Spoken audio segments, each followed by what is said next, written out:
Ku perlukan juru selamat agar jangan ku sesat. Selalu harus ku rasakan bahwa Tuhanku dekat. Maka jiwaku tenang, takkan takut dan enggan.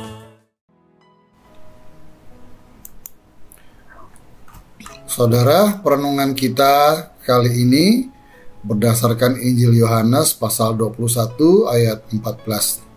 Silakan saudara membaca semua ayat tersebut, sementara saya membaca ayat 3 sampai dengan ayat 5. Kata Petrus kepada mereka, "Aku pergi menangkap ikan."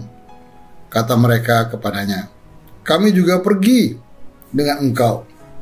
Mereka berangkat lalu naik ke perahu, tetapi malam itu mereka tidak menangkap apa-apa. Ketika hari mulai siang, Yesus berdiri di pantai, akan tetapi murid-murid itu tidak tahu bahwa itu adalah Yesus. Kata Yesus kepada mereka, "Hai anak-anak, adakah kamu mempunyai lauk pauk?" Jawab mereka, "Tidak ada." Saudara, mari kita berdoa sebelum mendalami firman Tuhan ini.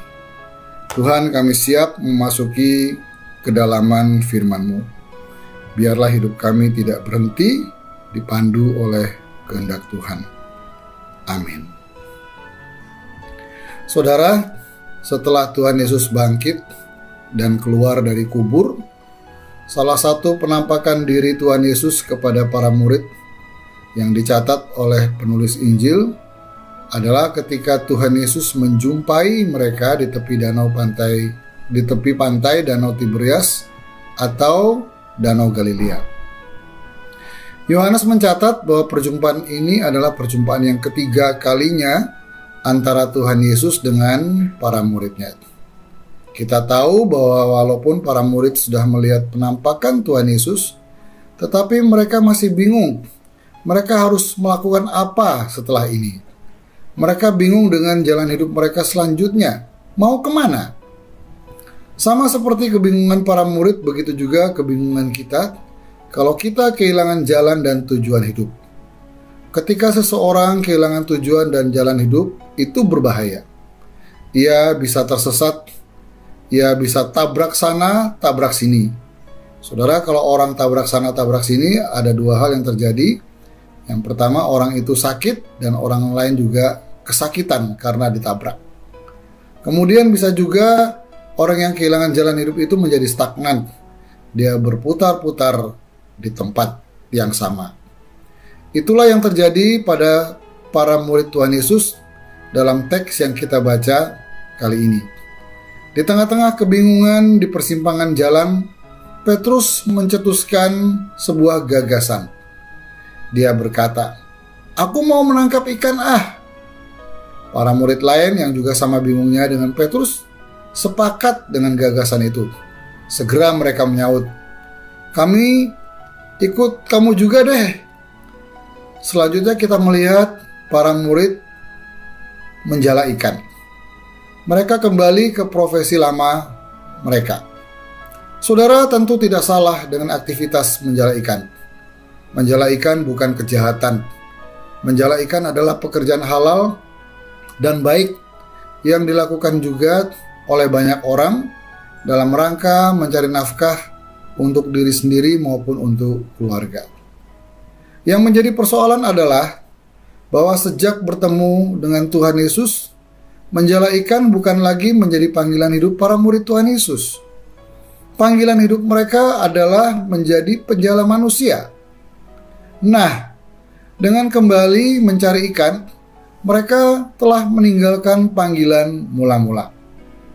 Saudara, ironisnya adalah peristiwa ini terjadi di tepi Danau Galilea atau Danau Tiberias tadi.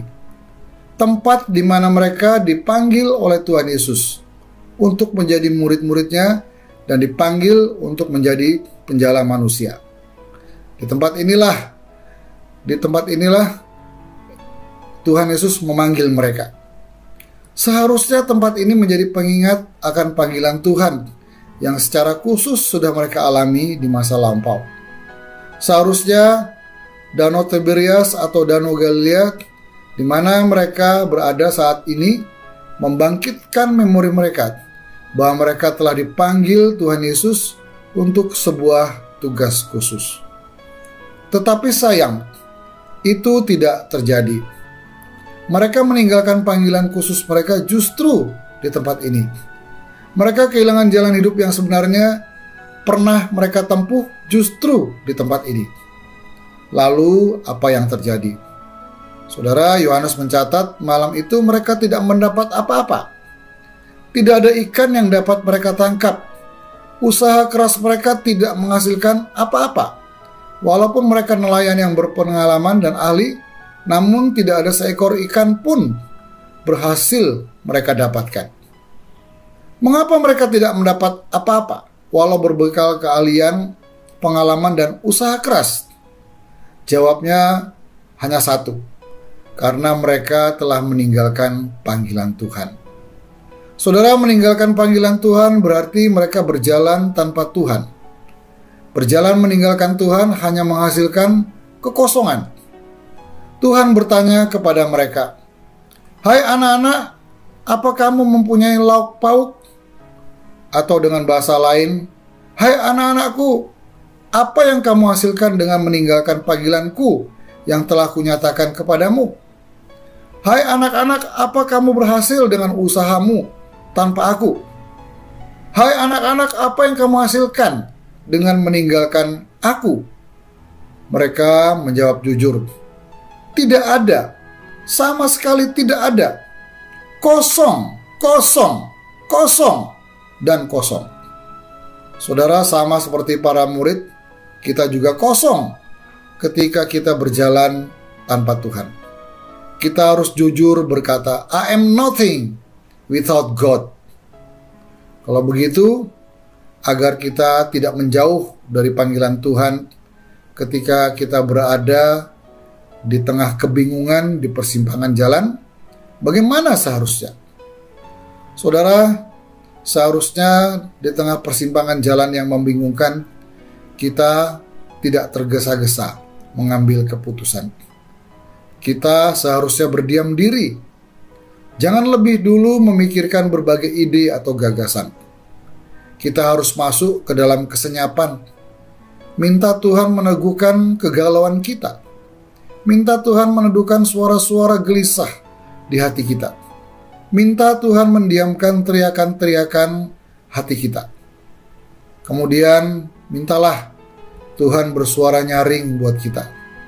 Minta Tuhan membawa kita untuk mengenali lagi jalan hidup yang harus kita tempuh selanjutnya. Saudara-saudara, mari saya ajak saudara berdiam di dalam kesenyapan 1 menit saja.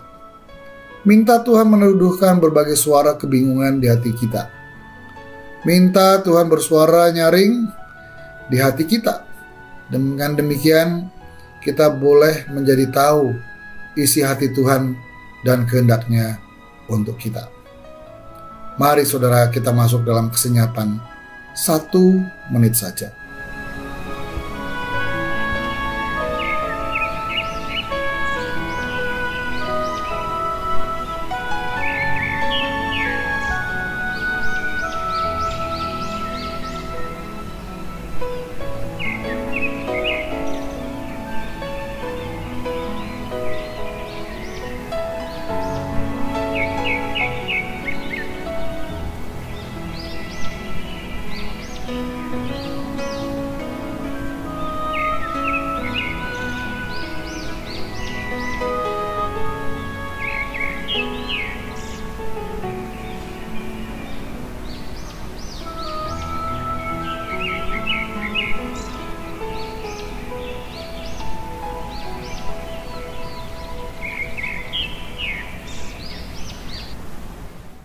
Amin.